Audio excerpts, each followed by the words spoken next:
자, 바로 어제 개미들을 와달달달달하게 떨게 했었던 공포의 급락이 있었습니다. 비트코인은 약간 떨어졌었는데 알트코인들은 막 20%, 30% 빠지는 그런 모습을 보여주었었는데요. 언제 그랬었냐는 듯이 지금은 다시 반등해주고 있는 상황.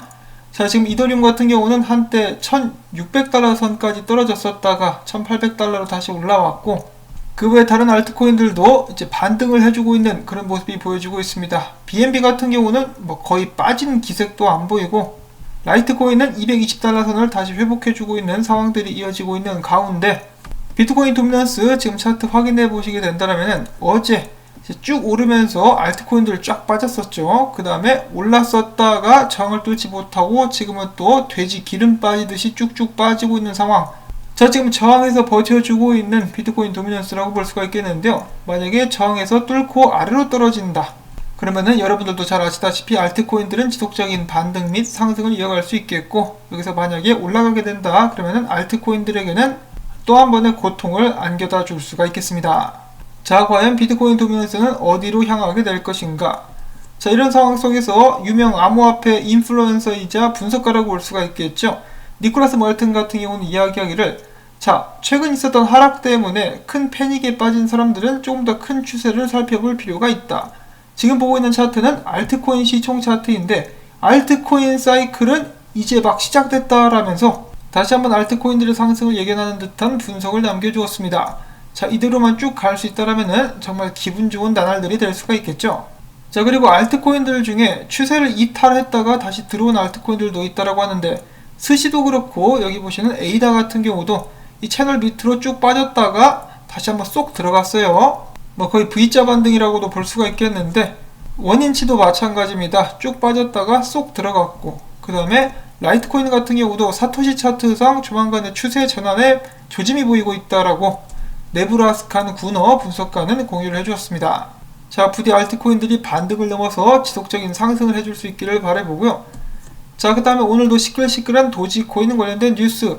일론 머스크가 도지코인 보유자 몇몇의 보유자가 물량을 독점하고 있다라고 하면서, 이런 식으로 과도한 집중이야말로 유일한 문제다. 만약에 도지코인 주요 보유자가 보유 코인을 대거 매도한다면 전폭적으로 지원할 것이다 라고 이야기를 했는데, 그러자 도지코인도 답글을 달면서 우리도 그들을 지원할 것이다. 도지코인 거래들은 물량을 좀 풀어라 라고 이런 식으로 종용하고 있는데요. 근데 물량 풀면 가격 떨어지지 않나? 그 가격은 누가 다 받아줄 수 있을 것인지, 자, 아무튼 계속해서 지켜보도록 하겠고, 자, 그 다음에 요즘 잘 나갑니다. 칼다노의 창시자 찰스 호스킨슨, 최근에 이더리움과 칼다노의 경쟁 구도를 비웃으면서 이더리움 따위는 상대가 안된다, 이더리움은 휠체어에 앉은 96세 가르데 선수 같다라는 말을 남겼다라고 하는데요. 칼다노에게 있어서 이더리움은 경쟁이 되지 않는다. 칼다노 같은 경우는 지난 3년 동안 상업적으로 정신없이 지냈었는데 국가, 주, 대기업을 확신시키려고 노력하는 등 모든 것을 했고 드디어 실질적인 발전을 이룰 수 있었다. 이더리움에는 2260만 명의 개발자가 있는 반면 칼다노 개발자들은 8만 명이다. 이더리움이 지금 현재 선점 효과를 보이고 있지만은 결국 그들의 네트워크 효과는 아무것도 아닐 것이라고 이야기를 했습니다. 그러면서 이 기사에는 나와 있지 않지만은, 이더리움 봐라, 거래 건수 하나 처리하는데 가스비가 그렇게 많이 드는데 어찌 이더리움과 에이다가 경쟁할 수 있겠느냐.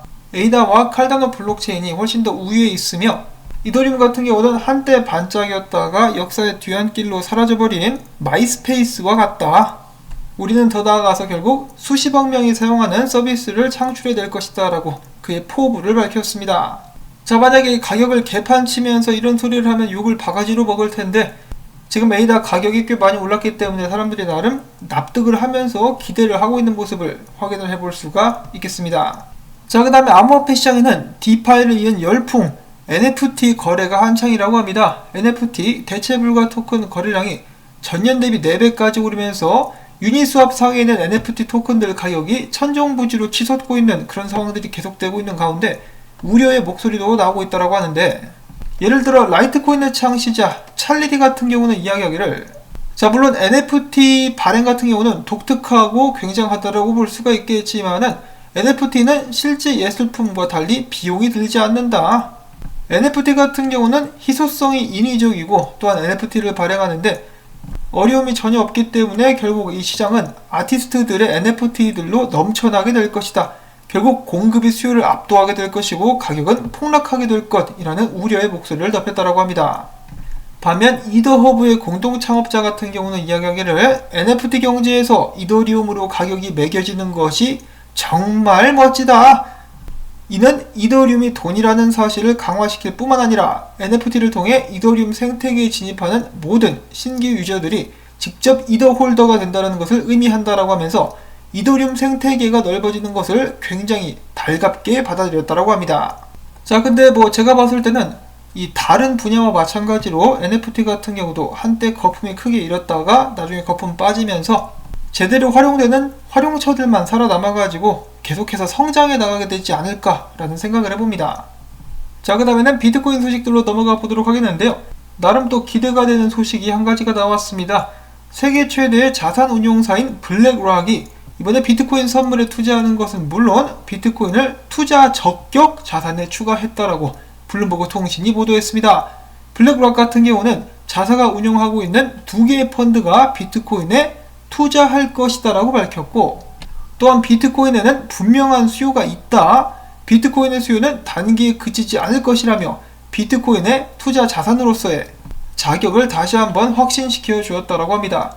약간 아쉬운 것은 비트코인 선물에만 투자를 한다는 것인데 나중에는 정말로 비트코인을 현물로 매입하는 그런 사건도 나올 수 있기를 바랍니다. 이 블랙락 같은 경우는 제가 방송을 진행할 때 방송 초반에 CEO가 나와서 이야기하기를 우리는 ETF, 비트코인 ETF가 출시되기 전까지는 비트코인에 투자를 할 생각이 없다라고 이야기를 했었는데 최근에는 의견을 바꾼 것 같죠. 아니면은 조만간에 ETF 출시가 될 것 같으니까 들어오는 것일 수도 있겠고요. 자, 그 다음에 미국 소재 결제 플랫폼인 어펌이라는 곳이 있는데요. 이들도 이제 비트코인 도입을 고려할 수 있다라고 입장을 바꿨다라고 합니다. 자, 계속해서 사람들, 이 투자자들, 기업들의 마음이 비트코인 쪽으로 열리고 있는 긍정적인 모습이 보여지고 있는 가운데 이 세일러문 같은 경우는 비트코인이 세계 최초의 통일화폐 네트워크가 될 것이다. 비트코인은 가히 인터넷에 비견될 만하다라는 의견을 다시 한번 펼쳤다라고 합니다. 실제로 얼마 전에 윌리 우가 이 통계를 낸 것을 보시면은 비트코인 성장세가 인터넷보다도 더 빠르다라고 하죠. 정말 기대할 만한 비트코인의 미래라고 볼 수가 있겠는데요. 마이클 셀러 같은 경우는 비트코인이 결국 나중에는 구글이나 페이스북 등의 기업들보다도 더욱더 커질 것이다 라면서 기대를 내비쳤다라고 합니다. 자, 일단 전반적으로 비트코인에 관련된 좋은 소식들이 나오고 있는 가운데에도 이제 나름 조정을 받고 5만 달러를 아직까지 뚫지 못하고 있는 비트코인, 최근 하락에는 어떤 이유가 있을까? 일단 기사에서 최근 하락에 대한 이유로 3가지를 들었는데 뒤에 한 가지를 추가로 또 준비를 해봤습니다. 일단 이 3가지 먼저 하나씩 보도록 하겠는데, 첫 번째로는 장기간 매수 포지션에 따른 피로, 롱 포지션 유지 비용이 너무 증가한 것이 부담으로 작용을 했다. 두 번째로는 기관성 자금 유입의 정체. 보통 이 기관들이 계속해서 비트코인을 매집할 때는 코인베이스에서 프리미엄이 꾸준하게 유지가 되는데 이번에 그 프리미엄이 사라지면서 마이너스로 돌아서게 됐다라고 크립토 კვ언트는 이야기를 했습니다. 즉, 이 기관 투자자들의 매수세가 약해졌다. 그래서 조정이 나온 것이다 라는 의견이 있었고, 그 다음에 최근에 49,000달러를 뚫을 때 거래량이 동반되지 않았었고 거래량이 없었기 때문에 상승이 오랫동안 지속될 수 없었다 라는 의견 등이 있습니다. 자, 그리고 마지막 이유가 있는데요. 최근에 댄 네이슨이라는 투자 전문가가 경고를 하기를 미국 정부는 비트코인이 달러의 경쟁 상대가 되는 것을 두고 보지만은 않을 것이고 기업들이 계속해서 재무에 비트코인을 할당하는 것도 막을 것이다 라고 경고를 했다라고 하네요. 그래서 다시 한번 미국 정부가 비트코인을 조질 수도 있다라는 그런 공포감이 형성이 되면서 한때 약간의 패닉셀이 나왔었다 라고 생각을 하는 사람들도 있습니다. 자, 근데 미국 정부 같은 경우는 만약에 정말로 그런 식으로 이 사람들의 자유를 침해하면서 비트코인에 대한 제재를 가하게 된다면은 이 굉장히 이기적인 짓을 하고 있는 것이다 라고 볼 수가 있는 것이, 이 본인들은 계속해서 돈을 찍으면서 화폐 가치를 떨어뜨리는데 이 기업들이나 사람들이 이렇게 강제로 이 화폐를 들고 있으라고 한다면은 이건 개인 재산권 침해일 뿐만 아니라 개개인의 자유까지 억압하는 그런 형국이 되지 않을까 싶습니다. 그래서 그런 일은 웬만하면 일어나지 않기를 저도 개인적으로는 바라보고요. 이어서 주기영 대표의 트윗 잠깐 한 가지 또 추가적으로 보도록 하겠는데, 이제 어제 비트코인이 한창 떨어지고 있을 때 그가 이런 트윗을 남겼었습니다. 만약에 당신이 비트코인 장투자라면은 지금이 비트코인을 구매할 적기다. 떨어졌을 때 사라 이거죠. 올라갈 때 사지 말고. 그러면서 그것에 대한 근거로 이야기하기를 조정이 얼마나 진행될지 확실하지 않지만은 지금 현재 데이터를 봤을 때 거래소들 상에는 충분한 스테이블 코인들이 들어와 있기 때문에 다시 한번 비트코인 상승이 나올 수 있다라고 이야기를 하고 있는 것이죠. 자, 물론 이 주경 대표의 트윗 이후에 반등이 나오긴 했었습니다만은 이 반등이 지속될 수 있을 것인지 이 비트코인 분석을 또 잠깐 봐야 될 것 같은데, 자, 첫 번째로는 크립토 비트코인 크리스 크립토 레볼루션의 분석을 보도록 하겠습니다. 자, 지금 비트코인 같은 경우는 이 상승 추세에서 밀려가지고 떨어진 상황에서 다시 한번 올라가려고 기를 쓰고 있는 그런 모습이 보여지고 있습니다. 만약에 이 고비를 넘길 수 있다면 지속적인 상승을 거듭해 줄 수가 있을 것인데요.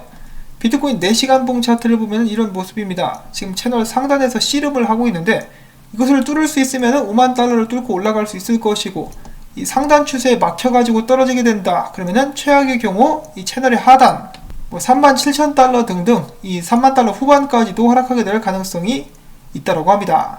자, 그리고 인컴 샤크 분석 같은 경우는 사실 주말부터 좀 하락을 예상하고 있었습니다. 왜냐하면은 비트코인 OBB 차트가 이 고점을 뚫지 못하고 하락하고 있었기 때문인데요. 비트코인이 여기 있는 이 추세를 뚫지 못하는 한 OBB 차트 역시 여기 있는 이 정을 뚫지 못하는 한 비트코인의 약세는 계속되지 않을까라고 예측을 했다라고 하고, 그렇지만 만약에 뚫는다 그러면은 굉장히 긍정적인 신호가 될 수 있다라고 하네요. 자, 그 다음에는 비트코인을 긍정적으로 보고 있는 분석가도 있었는데요. 바로 조시 레이저입니다. 비트코인이 아직까지는 나쁘지 않다 보면 알겠지만은 떨어졌다 할지라도 추세 위로 금방 말아 올린 그런 모습이 보여지고 있는데 지속적으로 상승할 가능성을 보여주고 있으며 49,000달러대를 다시 한번 뚫어줄 수 있다면 좋은 신호가 될 수 있을 것이다 라는 분석을 남겼습니다. 자, 과연 비트코인은 다시 한번 힘을 내주면서 49,000달러를 뚫고 OBB 저항도 뚫고 상단 추세를 뚫고 위로 올라갈 수 있을 것인가, 아니면은 조정을 지속적으로 받게 될 것인가, 계속해서 관심을 가지고 지켜보도록 하겠고요. 자, 비트코인이 어떤 방향으로 움직이든지 간에 비트코인 같은 경우는 점차 더욱더 많은 기관들의 인정을 받고 있는 투자 적격 자산이 되었다. 이 부분이 가장 중요하지 않나 싶습니다. 자, 이렇게 해서 오늘 준비한 영상들, 소식들 모두 다 전해드릴 수가 있었고요. 여러분들께 부디 도움이 되셨다면 오늘은 토마토밭에 무엇을 뿌릴까? 이 식혜 뿌리기 광고 시청을 통해서 부탁을 드리며 저는 다음에 새로운 소식 가지고 인사를 드리도록 하겠습니다. 안녕히 계십시오.